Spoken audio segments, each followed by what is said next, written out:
From a 267 area code. Who's this? Where are you calling from? Hi, Sam. This is Brad from Philadelphia. How are you doing today? I'm okay, Brad. How are you? Hanging in there. Yeah, thank you for asking. I was watching Jerome Powell last night on the 60 Minutes interview, and he said that there were no fundamental problems with the economy prior to COVID-19, and I wanted to kind of like debunk that really quick and then talk about some economic data that I've been seeing during COVID-19.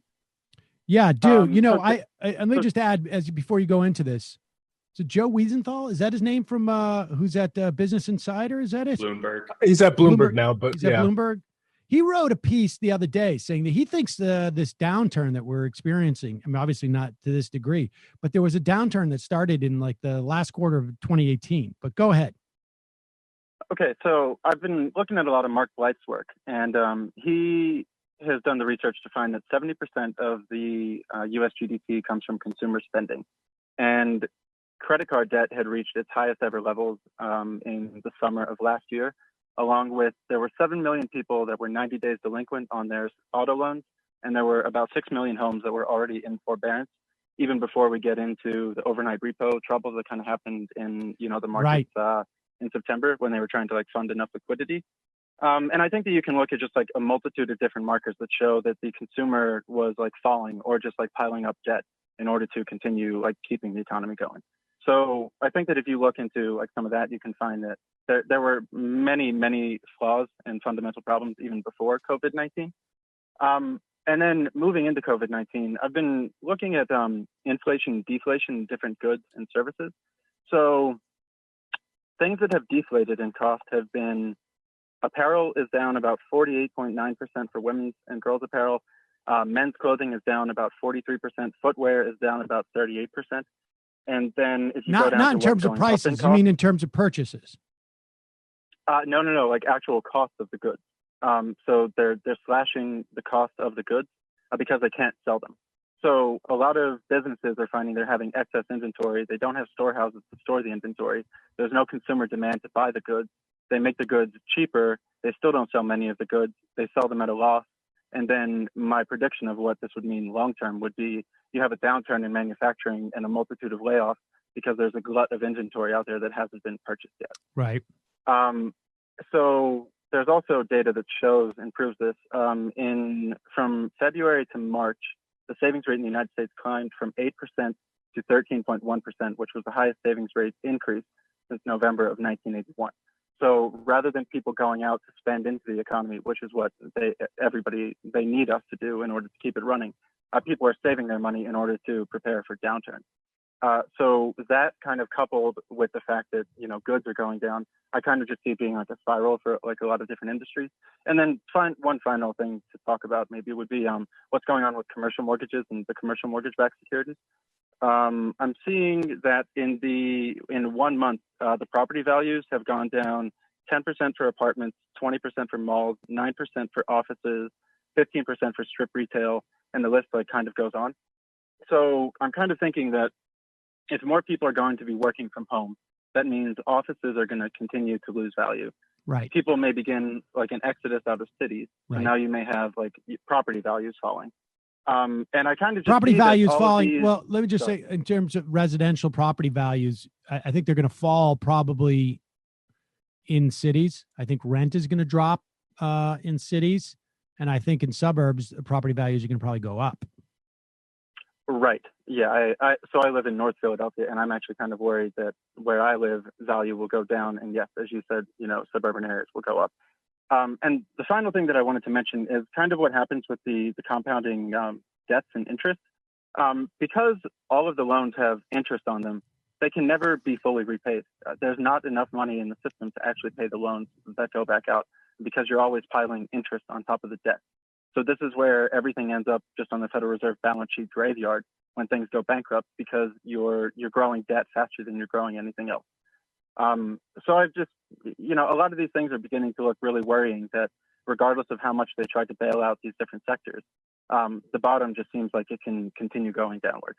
I mean, that's what I'm saying. Like, I think, there's this, it feels like people, the whole system is in a state of shock. Like they're just not, people just don't realize what's going on, and I'm very concerned. I don't, And I'm very concerned about it. yeah. And one final quick thing. Thank you so much for all the time. I've been trying to look up the credit creation theory of money, which is what you're either the fractional reserve banking theory of money, the credit creation theory of banking, or I think it's the intermediary theory of banking. And what the credit reserve theory means is that when I go to, let's say, you at the bank, and I say, here, I'm going to give you this, can I get a loan or a mortgage against my house? The banks just create the currency. They don't need to adhere to the fractional reserve banking theory. It's been empirically proven by Richard Berner, who actually went into the banks and showed the paper trail of how they go through the credit creation. And if you look at the Bank of England, I think they started admitting to it in like 2008, 2009. And a final thing to be leery of is the Federal Reserve Board on the 15th of March announced that the reserve requirement ratio was moved to zero for the banking sector. Right. So they were trying to say, you have to keep something on your assets. But now they've even removed this final protection layer. Right. And so we could be looking at a financial crisis down the road is what you're suggesting, because there's no people are over leveraged. Yes, I think so. I'm not an economist either, so I'm a little bit leery to say that, I'm going to suggest something and it's going to happen. But right. I do think that if people listen to, people like Varoufakis or Kelton or Steve Keen or Mark Blythe, there have been people shouting, on top of the rooftops for a long time, it's on fire, it's on fire, it's on fire. And the closer they get to the truth, in my opinion, the more media does not want to have them on. So I appreciate that you have these people on. Thanks, Brad. Appreciate the call. Have a great day. Yeah. Yeah. I'll have a great day after that call. Thanks. Can I just add maybe two quick things? We were already headed for a recession. Economists were saying that. A lot of them are pretending like they didn't now, but COVID was the anvil that broke the camel's back in that way. Also, thinking about how consumer demand is down just reminds me once more that so many crises of capitalism are crises of overproduction, which is one of the most insane aspects of this system, in my mind, right? Like, people should only buy what they need. There shouldn't be an entire industry devoted to selling people crap that they don't need, right? But when people stop buying stuff they don't need, the whole system collapses. It just shows like how very nonsensical the whole thing is in my mind. Yeah, I mean, I in the main, I agree. I mean, part of, I don't know what, need is, but in that respect, like I can say that, like, I've reverted to just my pair of Carhartts. I'm not wearing my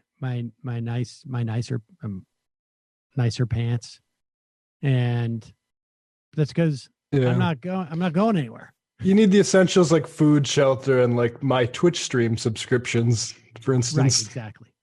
Like, I'm not saying we need some sort of austerity socialism at all, but I do think it would be good for people to think more about what they actually need and for things to be produced based on human needs instead of these insane wants created by advertising. Right. That's what advertising does, is it basically convinces you do need this or that.